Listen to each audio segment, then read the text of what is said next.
আসসালামু আলাইকুম বন্ধুরা, আশা করি ভালো আছেন। আজকের পর্বে আপনাদের সাথে শেয়ার করব যে কিভাবে একটা ফাইল ওপেন করার পরে সেই ফাইলটাকে সেভ করতে হয়। তো চলুন, প্রথমে আমাদেরকে যেতে হবে অফিস অপশন নামে যে অপশন আছে, এখানে অফিস অপশনে যেতে হবে। সেখান থেকে আমরা যে সেভ নামে অপশন দেখতে পাচ্ছি এটাতে ক্লিক করতে হবে। তো সেভ বাটনে ক্লিক করার পরে এখানে যে অপশনটা ওপেন হবে সেখান থেকে আমাদেরকে সিলেক্ট করে দিতে হবে যে আমরা কোন ফোল্ডারে ফাইলটাকে সেভ করে রাখতে চাই। যদি আমরা ডকুমেন্ট ফাইলে ফাইলটাকে সেভ করে রাখতে চাই, এখান থেকে আমরা ডকুমেন্ট ফাইলে জাস্ট সিলেক্ট করে দিলাম। তারপরে আমরা ফাইলটা কি নামে সেভ করব সেই নামটা এখানে দিয়ে দিব। তো ধরুন আমি ফাইল নেম হ্যালো দিলাম, হ্যালো নামে ফাইলটা সেভ হবে। তারপর এখানে যে দেখতে পাচ্ছেন সেভ নামে অপশন আছে, সেভটাতে ক্লিক করে দিতে হবে, তাহলে আমাদের ফাইলটা সেভ হয়ে যাবে। তো আমরা একটু চেক করে নিই যে ফাইলটা কোথায় সেভ হলো। তো এখানে দেখতে পাচ্ছি এখানে ডকুমেন্টে যাওয়ার পরে এখানে দেখতে পাচ্ছেন বন্ধুরা হ্যালো নামে ফাইলটা কিন্তু সেভ হয়ে গেছে।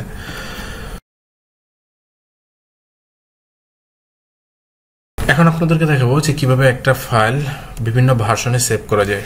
তো চলুন, একইভাবে আমাদেরকে যেতে হবে অফিস অপশনে। সেখান থেকে আমরা যে সেভ এজ নামে অপশনটা দেখতে পাচ্ছি, সেভ এজ এ ক্লিক করব। সেভ এজ এ ক্লিক করার পরে যে অপশনটা ওপেন হবে, এখান থেকে আমরা আবারও নিচে দেখতে পাচ্ছি যে ফাইল নেম আছে। যদি আমরা ফাইল নেমটা চেঞ্জ করতে চাই তাহলে এখান থেকে আবারও চেঞ্জ করে নিতে পারি। তারপরে আমরা সেভ এজ টাইপ নামে যে অপশনটা এখানে দেখতে পাচ্ছি যে সেভ এজ টাইপ, এখান থেকে আপনারা প্রথমে একটু খেয়াল করলে দেখতে পাবেন যে এখানে ওয়ার্ড ডকুমেন্ট DOCX নামে ফাইলটা আছে, কারণ আমরা 2007 দিয়ে কাজ করতেছি, সেই জন্য এখানে DOCX আছে। তো এখানে যদি আমি ফাইল নেম চেঞ্জ করতে চাই, তো ধরুন আমি 2003 ভার্সনে এটাকে সেভ করব, তাহলে এখানে একটা জিনিস খেয়াল করলে দেখবেন যে hello.doc চলে আসছে। তো একটা জিনিস ক্লিয়ার যে আমরা যখন 2003-এ কোনো ফাইল সেভ করব তখন এটার এক্সটেনশন হবে DOC, এবং যখন 2007-এ কোনো ফাইল 2007-এ কোনো ফাইল সেভ করব তখন সেটার এক্সটেনশন হবে DOCX, যেমনটা আপনারা এখন দেখতে পাচ্ছেন। তো চলুন, আমরা 2003-এ ফাইলটাকে যদি সেভ করতে চাই তাহলে এখান থেকে ফাইল টাইপটাকে জাস্ট চেঞ্জ করে দিব। চেঞ্জ করার পরে ফাইল নেমটা এখানে দিয়ে দিব, হ্যালোই থাকলো, ওকে। তারপরে এখান থেকে সেভ বাটনে ক্লিক করে দিব। তো এখন আবার আমরা একটু চেক করে দেখব যে ফাইলটা কি নামে সেভ হয়েছে। এখন একটু খেয়াল করলে দেখতে পাবেন যে দুইটা ফাইল দুই নামে সেভ হয়েছে। তো এখানে দেখতে পাচ্ছেন যে hello.docx আছে, এখানে হচ্ছে DOC আছে। একটা হচ্ছে 2007 ভার্সনে আর একটা হচ্ছে 2003 ভার্সনে।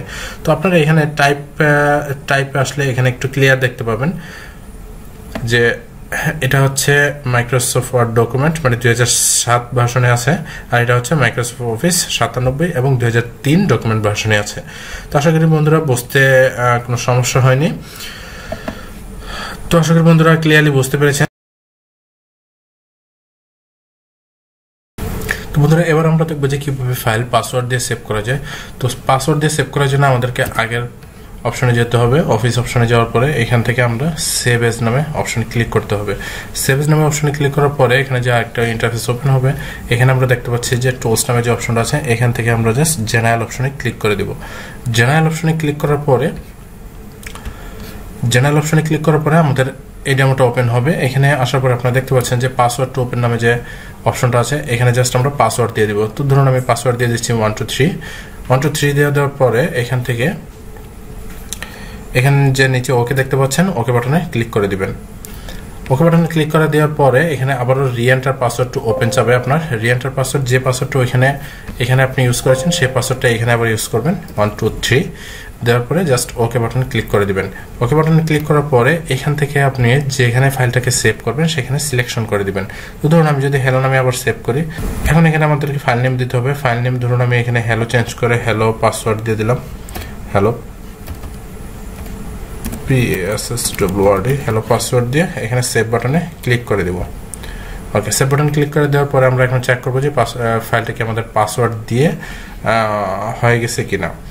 তো ওকে দেওয়ার জন্য আমরা ফোল্ডারে চলে গেলাম। ফোল্ডারে দেওয়ার পরে এখানে যে দেখতে পাচ্ছেন যে হ্যালো পাসওয়ার্ড নামে ফাইলটা তৈরি হয়েছে। তো এই ফাইলটাকে আমরা ওপেন করার চেষ্টা করব। তার আগে আমরা এই ফাইলটাকে ক্লোজ করে নিব। তো এই ফাইলটাকে ক্লোজ করার জন্য এখানে ক্লোজ বাটন আছে, ক্লোজ বাটনে ক্লিক করে দিলে ফাইলটা ক্লোজ হয়ে যাবে। তো এখন আমরা হ্যালো পাসওয়ার্ড দিয়ে এটা ওপেন করার চেষ্টা করব। তো ওকে দেখতে পাচ্ছেন যে এখানে কিন্তু আমাদের পাসওয়ার্ড চাচ্ছে এটা ওপেন হওয়ার জন্য, enter password to open file. তো আমরা যদি এখানে 123 দিয়ে দিই তাহলে কিন্তু ফাইলটা ওপেন হয়ে যাবে।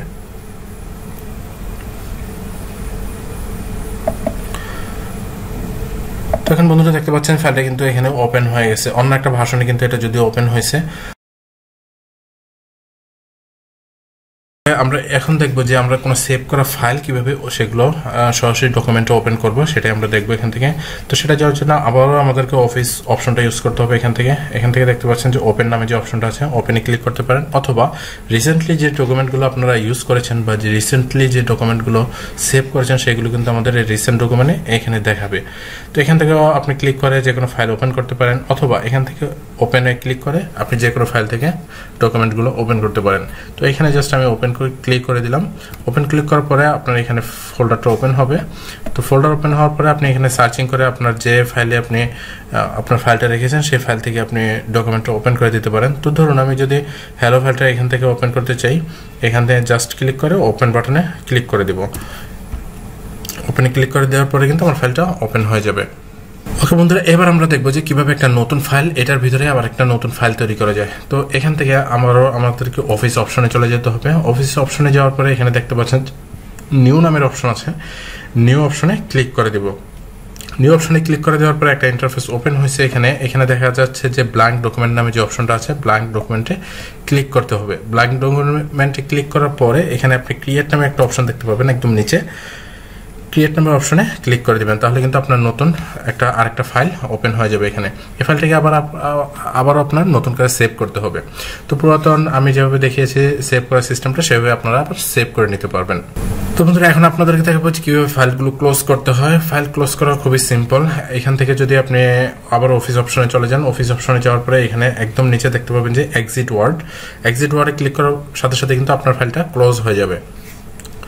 তো ধরুন আমি এখান থেকে এক্সিট ওয়ার্ডে ক্লিক করে দিচ্ছি। এক্সিট ওয়ার্ডে ক্লিক করার সাথে সাথে কিন্তু আমার ফাইলটা ক্লোজ হয়ে গেছে। এখানে একটা পারমিশন চাচ্ছে যে আমি ফাইলটাকে কি সেভ করতে চাই কিনা। যদি ফাইলটাকে সেভ করতে চাই তাহলে ইয়েস বাটনে ক্লিক করবো, আর যদি আমার ফাইলটা সেভ না করতে চাই বা সেভ না থাকে তাহলে আমি নো বাটনে ক্লিক করলেই হবে। আর যদি কিছুই করতে না চাই তাহলে আমি ক্যান্সেল বাটনে ক্লিক করে দিতে পারি। তো ধরুন আমি এখন যেহেতু এটাকে সেভ করবো না, সেহেতু আমি নো বাটনে ক্লিক করে দিলাম। তো বন্ধুরা, আশা করি ভিডিওটি ভালো লেগেছে। আর যদি ভালো লেগে থাকে অবশ্যই লাইক করবেন। আর আপনি যদি আমাদের চ্যানেলে নতুন হয়ে থাকেন তাহলে সাবস্ক্রাইব করে পাশে থাকা বেল আইকনে ক্লিক করে দিন। পরবর্তী ভিডিও দেখার আমন্ত্রণ জানিয়ে এখানেই শেষ করছি। আল্লাহ হাফেজ।